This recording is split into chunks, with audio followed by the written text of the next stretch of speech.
Just recently, the National Association of Nigeria Travel Agents, NANTA, said that foreign airlines are exploiting the Nigerian market further, even though the federal government has released 50% of their blocked funds trapped in the country. With international fares hitting the roof owing to the closure of lower inventories, NANTA's president, Susan Akporaye, said the foreign airlines are slowly killing the aviation downstream sector and called for the return to the best inventory practices. That's the focus of our program. Plus, climate activists are concerned about the aviation carbon footprint as the World Cup slated for Qatar draws near. A warm welcome to Aviation This Week on Channels Television. I'm Bukola Joe Oketumbi, and our background report is next.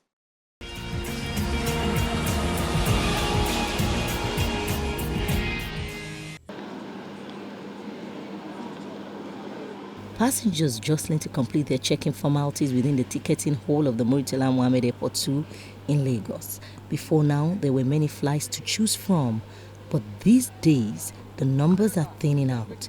This is not unconnected with the rising cost of aviation fuel that has sent fares out of the reach of regular domestic travelers. So that means Port Harcourt return ticket now for Port Harcourt now is 160,000. When you say because of 160,000, you want to go and take a bus, by the time they kidnap you, when they begin to ask for 10 million this thing, you know that, oh, had I known. While prices on the one side affects travelers, domestic airlines are battling the scarcity of foreign exchange, which affects the availability of spares and the ability to carry out heavy maintenance offshore. We had a lot of our planes outside the country at a time. I had over 22 planes scattered all over the world, undergoing maintenance. As I speak to you, not all of them are back. I still have about 15 or so aircraft out because of paucity of foreign exchange. You don't get it to buy. If you buy the black market, you pay into the bank, you'll be paying 10,000 a month. To either come through the central bank or through inflow. The inflow is a little bit more expensive to access, and you don't even see it. It's not readily available. It comes in trickles. So our aircraft are out there, stranded abroad, so reducing our capacity to operate.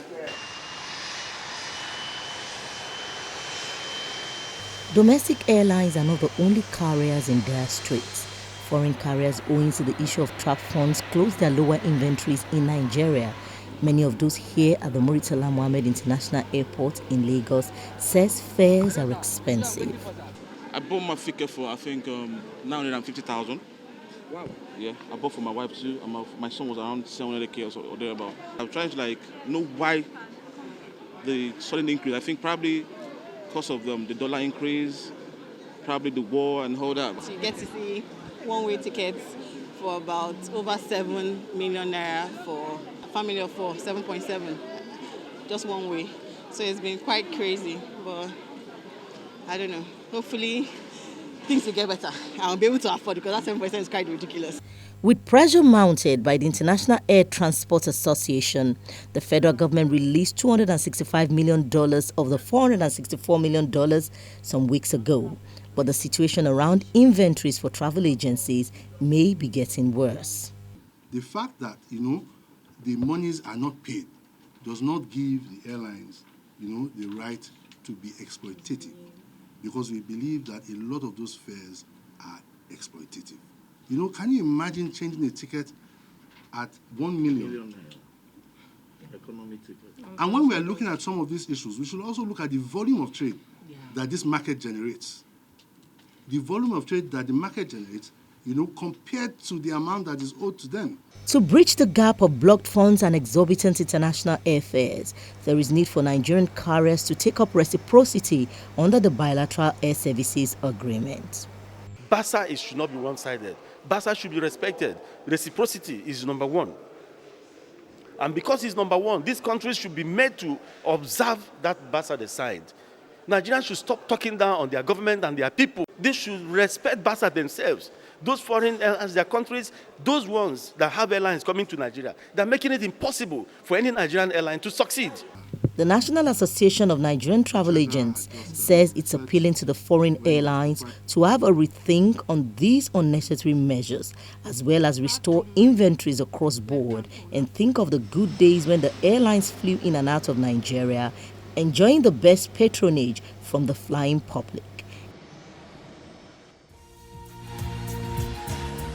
Our guest is the president of the National Association of Nigerian Travel Agents. She believes that foreign airlines should shift the sword and stop the exploitation of Nigerian passengers. She starts by saying Nigeria should have done better with the BASA agreements that gives room for funds repatriation.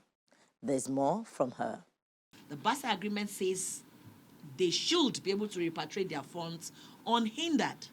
And we have failed on all fronts. So we really don't have any legal right penalizing any airline as it is. But that's not what we should be talking actually. It should be more of calling them to the table. What can we do? Our people are suffering. Nigerians are suffering. And let's not forget, aviation is the window for investment in any country. It's the window for development. It's the window for access for any economy to grow. So it's a very important situation. When they said the government are prioritizing, as in giving more to agriculture, to education and medical, and now the question is, how would you send your agricultural goods outside the country? How would you bring in the equipment that you require for what you need to do? Is aviation.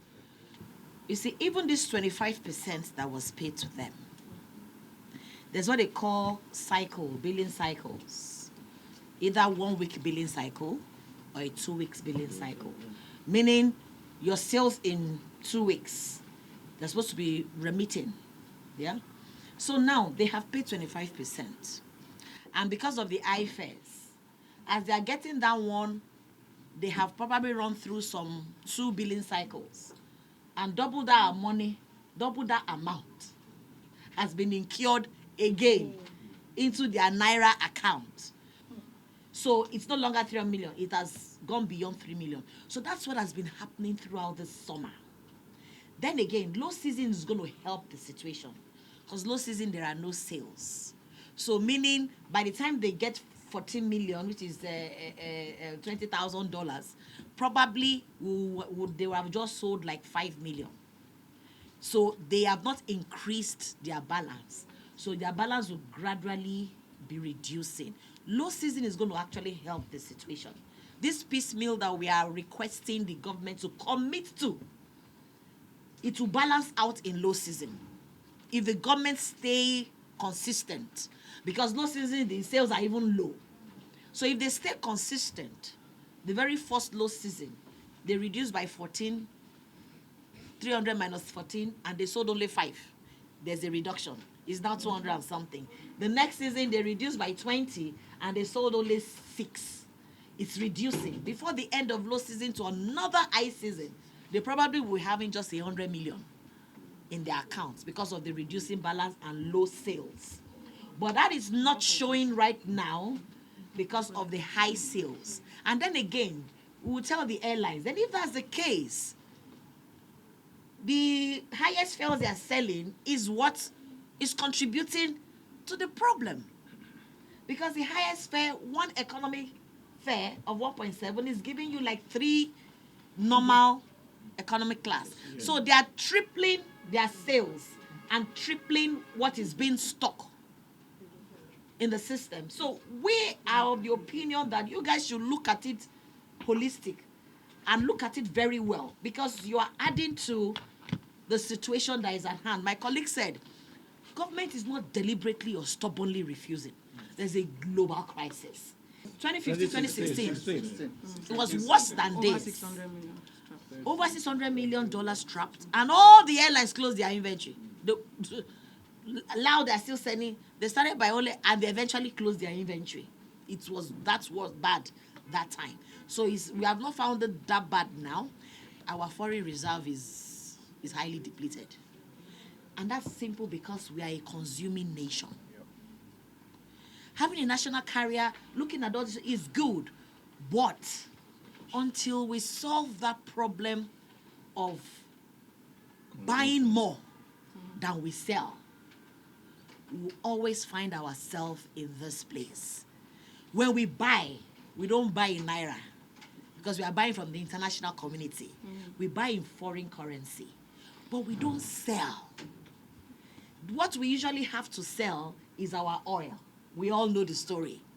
Hence the reason why the National Reserve is depleted.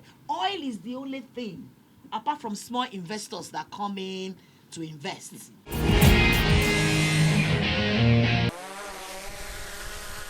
Hundreds of meters above the village of Yenapeng in northern Ghana, the small drone locks its sights on 6 airplanes, not soaring through the cloudless sky, but parked in the middle of a verdant field miles away from the nearest runway. The drone's 16-year-old pilot, Jenokwen native Abdulateef Zakaria, stood with his father Dana in the shadow of a vintage Antonov crop duster, one of 6 planes that world-renowned artist Ibrahim Mahama brought to the village late last year. I was born here, but I grew up in the capital in Accra. And Accra, over the years, you've come to understand that it's a bubble, like many centers of capital around the world. And the true work that needs to be done most often is actually in communities outside the centers of capital. You know, if you're able to do anything within these spaces that transform ideas, lives, and things like that, in the future, it means that it's going to make the entire country, or even the entire world, even a much better place. Their grandeur, almost startling amid the flat and sparsely developed landscape, draws a daily stream of visitors to Red Clay Studio, the multi-acre compound that Mahama has for 3 years been building into an open-door communal education hub. For me, it's very important, first and foremost, to be able to create an institution that is flat, that is horizontal, that can be able to reach different people regardless of their background they are coming from, class, struggle, whatever it is, political ideology and all that. At the end of the day, art is supposed to be able to create a space that would allow us to be able to go into a certain sense of dialogue, either with technology or with ecosystems or with architecture or any other thing. Situated within the very community his father was born in, Red Clay is made up of several warehouse-sized buildings built from recycled materials and locally sourced red clay bricks. During the school year, crowds of students regularly thread Red Clay's towering halls, hearing lectures on history or conservation before exploring the gutted chassis of former commercial airliners. The material choices are typically of Mahama, who made a name for himself repurposing unwanted or discarded objects like shoe shine boxes and industrial equipment into monolithic works of contemporary art. We want to be able to build an institution that can reinforce the idea of thinking, collective thinking. It's not so much about producing work that can also inspire artists, but produce thinkers. If children grow up and they can think differently from what their predecessors were thinking, it is a step towards a certain kind of eminent change within our society.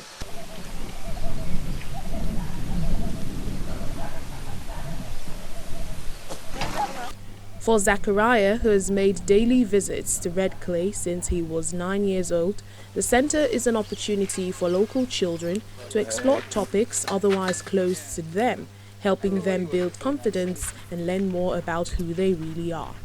To his father, Dana, who has developed a passion for aviation while working as Red Clay's caretaker, the planes are symbols of a brighter future. I'm very happy because it is a future generation that we are sowing here. Everybody wants to sow a good seed. So when you sow good seeds, inshallah, tomorrow it will germinate. Red Clay is a symbol of the power that aviation holds for the mind. When Aviation This Week returns, News Flash is next. Do join us again.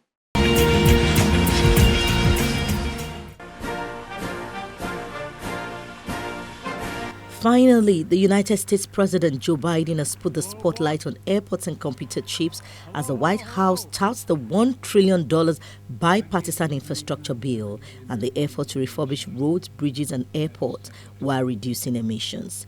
America invented modern aviation, but we've allowed our airports to lag behind our competitors. Today, not a single solitary American airport, not one, ranks in the top 25 in the world. What the hell's the matter with us? It means commerce. It means income. It means security. And we don't even rank in the top 25, not one single airport. Folks, look, I also signed the groundbreaking CHIPS and Science Act. That's going to ensure that technology and jobs of the future are made here in America. It invests billions of dollars in research and development, workforce training, manufacturing incentives to bring the semiconductor manufacturing back to America, where it began. We invented the damn chip, the United States. I'm serious. Think about it. Think about it. Just think about it. And think about anything that matters to you in terms of your daily life that doesn't require a computer chip. I'm not joking. The biggest reason for inflation last year was the cost of automobiles, because there weren't the chips available to build the automobiles. That's the reason. Speaking at the Boston Logan International Airport, President Biden said there is no single solitary American airport that ranks in the top 25 in the world, and added that the infrastructure bill is aiming to change the narrative.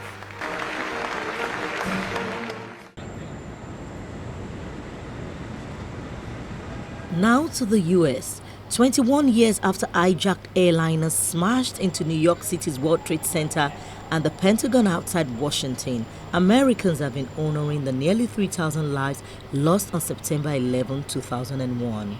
Relatives read aloud the names of over 2,000 victims to the thousands who had gathered on the cool, clear morning. Diane Mazzaroli lost her husband, Michael Mazzaroli, the 38-year-old vice president of operations for Cantor Fitzgerald. He worked at Cantor Fitzgerald on the 101st floor. That's actually how we met. He was my boss. I didn't work there at the time, though, so I also knew a lot of the coworkers that I had worked there. I knew as well that had passed away. But he was the best person ever, best dad, best father, best husband, hardworking, loved to bowl, just an awesome. That's why I go every year and I hold up his picture, even for people that never knew him, just to know him and remember his face, and because he was a life, that was worth something, a lot. Michael Mazzaroli was on the 101st floor of the World Trade Center North Tower when he died 21 years ago. Financial services company Cantor Fitzgerald lost 658 employees, two-thirds of its New York workforce, on that day. There's a build-up, over the summer, a little more anxiety every day, and to this point, and it's just always, an anxious day, and after the day's over, when I go home, then you're just physically exhausted, like you ran a marathon. And but yeah, no, never has changed at all. I thought, maybe it would get less. The people said that. Never. It's exactly the same. Yeah. The rest of the year, you go, you get by and all that stuff. But this time of year is exactly the same.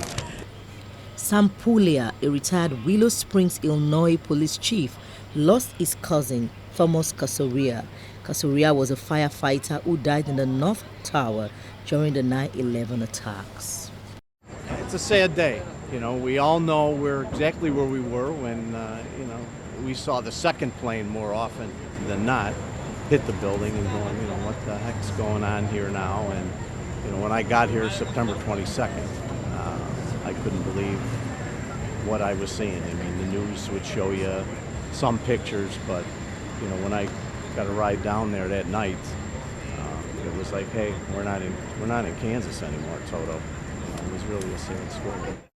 On the ground 21 years after, there is room for crisis counseling. More than 2,600 people were killed at the World Trade Center, 125 at the Pentagon, and 265 on the 4 planes on September 11, 2001, when commercial airliners crashed into the New York World Trade Center Twin Towers, the Pentagon, and after passengers mounted a counterattack on the Pennsylvania field.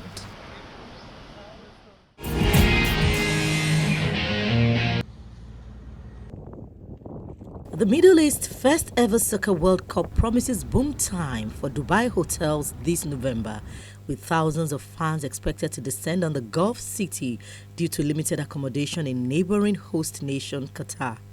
But the environmental cost of transporting those visitors some 400 kilometers for match days, overwhelmingly by plane, raises further doubts over Qatar's pledge last year to host the first ever carbon-neutral World Cup. While more than 1 million soccer fans are expected to attend the tournament, Qatar has just 30,000 hotel rooms as of March 2022. More are due to be added before the tournament kicks off on November 20.